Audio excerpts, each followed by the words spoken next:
Hi Pisces, welcome to your April 2024 Astro Tarot with me, Raphael from Reydiant Reality. It's an absolute pleasure to have you. Thank you so much for being here. Thank you so much for joining me. I apologize about the sound. I know you're going to start moaning about it, and I'm really sorry, but my microphone has packed up. I'm just waiting on a new one to arrive. So it was either low sound quality or no video. Take your pick. Those are the options, all right? So I apologize for that. With that said, I would like to say that I am using whole sign tropical Western astrology. So these are for your sun, moon and ascendant sign. But if you're only going to watch one, make sure it's for your ascendant. It's going to be that much more accurate for you on that day-to-day level. With that said, I would like to bless my decks of cards with all forms of love, light, peace, prosperity and abundance. And I pray that the messages that come through are ultimately clear and concise, and they help you on your path to your highest vibrational good. So the first transit that I want to take a look at for you, and remember, if you ever don't see these in the if I ever don't mention a date or something like that, you'll be able to find the dates for the transits and very often the degrees in the description box below. The first transit that I want to look at is Mercury is going to go retrograde in the sign of Aries. This is on the 2nd of the month. It starts its retrograde at 27 degrees. It's happening in your second house, right? Of money, finances, resources. This is you rethinking, redefining your value system, right? How you see yourself, how you value yourself. All of these things are coming up for review right now. And Mercury for you rules your home sector because it rules Gemini, and it also rules your relationships because it rules Virgo, right? So this is your 4th house and your 7th house are indicated through your money house. So partnerships with finances, resources, money, all of those things are coming up for review at this time. It may also be that you start really thinking about how you value yourself. And if you've been with me long enough, you will have heard me say many times over, how much you value yourself, how much self-esteem you have is directly proportionately linked to how much money you can make and how much resources you can pull in for yourself. Mercury going retrograde here, you're rethinking your value system, and it might be that you start to, it's almost like you might be starting to consider how a financial matter may or may not be impacting you, right? So this is about you effectively getting self-focused and self-directed around your finances and around your resources. For this, you've got the Hanged Man. So this is Neptune energy. So this is you with the 2 of Wands. So a financial matter is somewhat unclear. Remember, Mercury retrograde is a time where communications are not necessarily, whatever's being communicated, it's not 100% clear.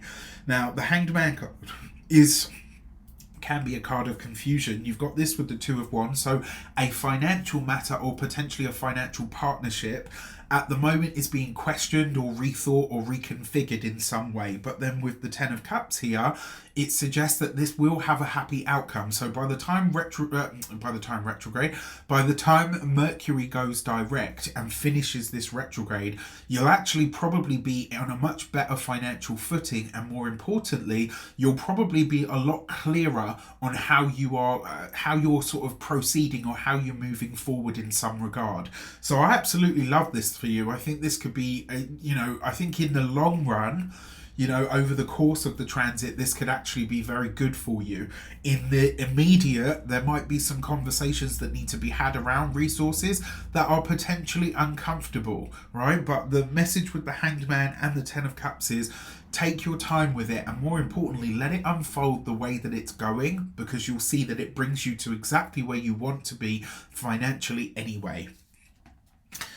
All right, so the second transit that I want to look at is on the 8th of the month. We are going to have a new moon solar eclipse in the sign of Aries as well, which is also in your 2nd house of money, finances, resources. So this is a big shift point, right? And this eclipse happens at 19 degrees of Aries. It's conjunct Chiron, which means that there is a healing of a wound of some sort when it comes to your self-value, when it comes to your self-esteem. After this eclipse, eclipse. Remember, eclipses unpack over like 3 to 6 months. So you might find that from here on in, your confidence starts to improve. Your self-worth and self-esteem and self-value system starts to improve. You may also find that your resources and your money start to improve because of a work opportunity. And the reason I say this is because the sun rules Leo, and Leo for you occupies the 6th house of your day-to-day work, your job, the things that you're kind of slave to in order to maintain the lifestyle that you have is your 6th house. It's your job, right? The 4th house, the moon for you rules your 5th house of creativity, but it's also a very lucky space in the chart.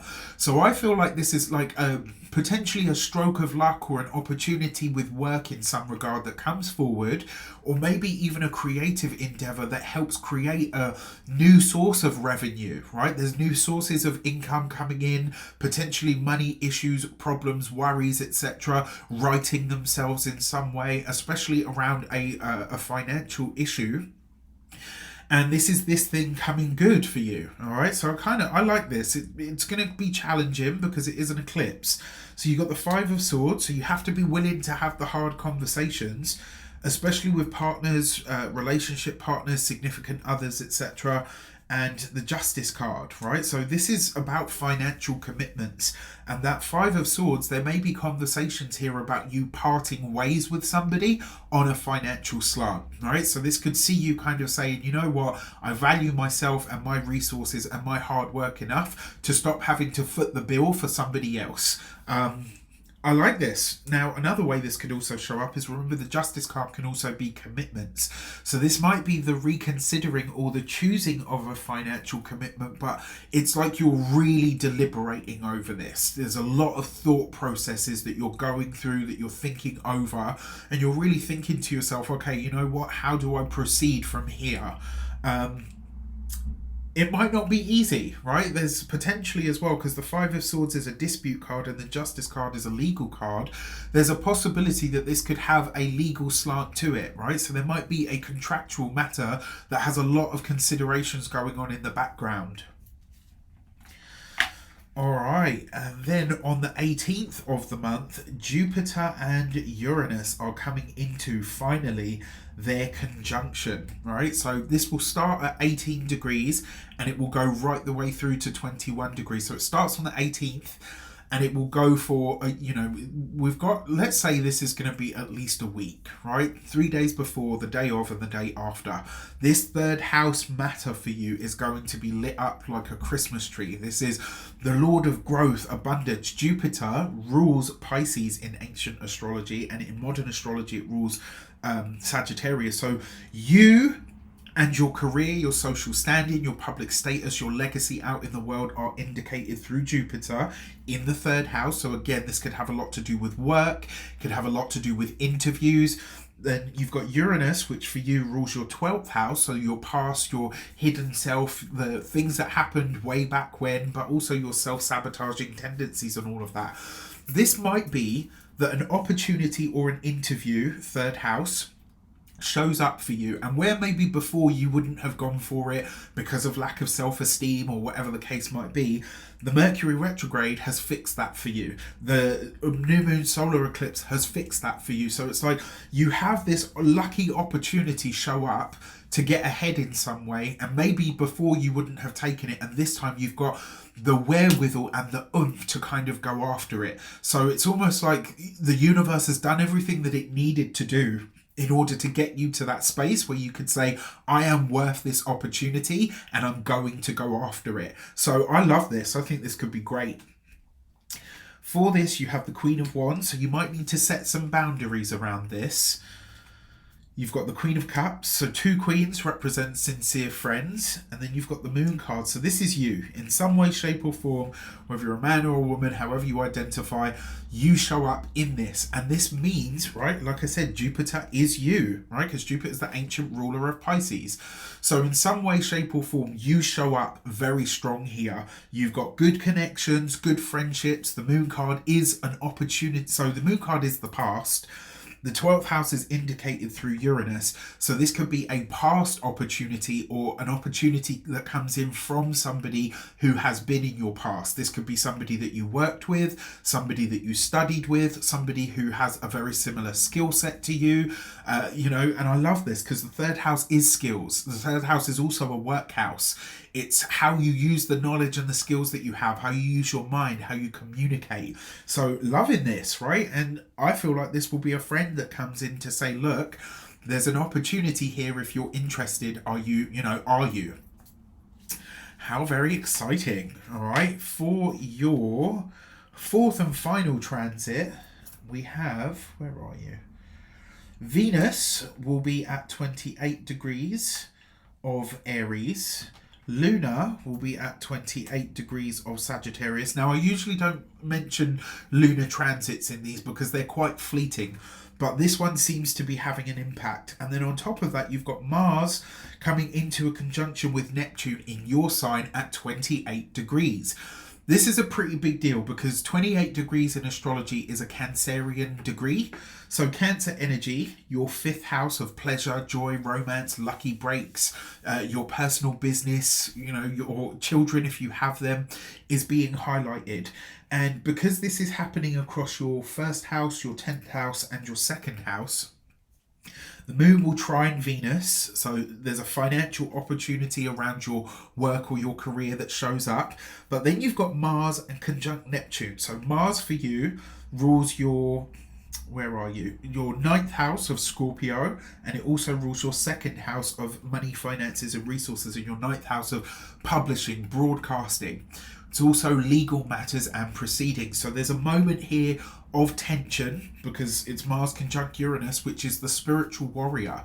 Neptune is your modern ruling planet. So you have a lot of power in this. But there's something here that you are kind of seeing, how you see yourself is challenged, right? And maybe that challenge comes through the career or how people see you in some way. And you sort of fight or you rally against that to say, no, I'm going to change that perception if it's the last thing I do, right? Mars, Neptune is the spiritual warrior that will absolutely be willing to die for its beliefs. So there's something about the way that people see you that you are willing to go to the nth degree in order to change. And this may come about in a way that, and if you've got children, maybe this is something to do with them that sees you getting really like, you know what, I'm gonna, if you attack them, you attack me, and I'm taking it personal. For this, you have the Death card, endings, completions, culminations. You've got the Temperance card, and you've got the Tower card. So one way that this could show up is maybe something that happens that feels deeply personal. I wonder if this is because of some kind of information that comes to light that for you feels like, no, hang on a sec, I'm not accepting that, right? And with the Death card, with the Temperance card, this could be, let's say you found a modicum of peace in some area of your life. This could be someone trying to either mess with that, or maybe, whatever alliances have been formed, they start to break down in some way. With the Tower card here and the Temperance card, you must watch out for your own physical health and vitality. It's really important at this moment that you look after yourself on that health level, all right? Can't stress that enough. All right, now let's have a look at your lunations. So obviously we've done the new moon solar eclipse, but we're going to have a look from the guise of the Human Design Oracle deck. Let's have a look what message you have. Again, this is a second house new moon solar eclipse, so big changes to your resources happening at the moment. Ooh, okay, so your first card is the Gate 21 and control. And the message behind this card actually isn't about having more control. It's about learning to relinquish control, right? So the universe obviously has a plan for you when it comes to your money and resources. The owl always represents wisdom. So it may be that you're presented with something at this time that is uncomfortable, that feels like it's out of your control, and yet it is the way forward, right? There's going to be some kind of truth around money, finances, and resources that's revealed to you at this time that you won't be able to ignore anymore, all right? And then on the 23rd of the month, The sun will be in Taurus at that point, the moon will be in Scorpio, and we will have a full moon in your 9th house of higher education, wisdom, and beliefs. Your belief structure and system is coming under scrutiny. Any travel plans that you've got at this time may be starting to perfect, right? This could be a time where you're traveling, maybe a time where you're going to have a heck of a lot of fun. I like this for that. I also like this because it's the 9th house is... Scorpio also represents secrets. So this could be some kind of information that you haven't been privy to, or something that you didn't see before now comes to light. And for this, you've got the gate 64 and confusion. I don't think that this is you confused at this time.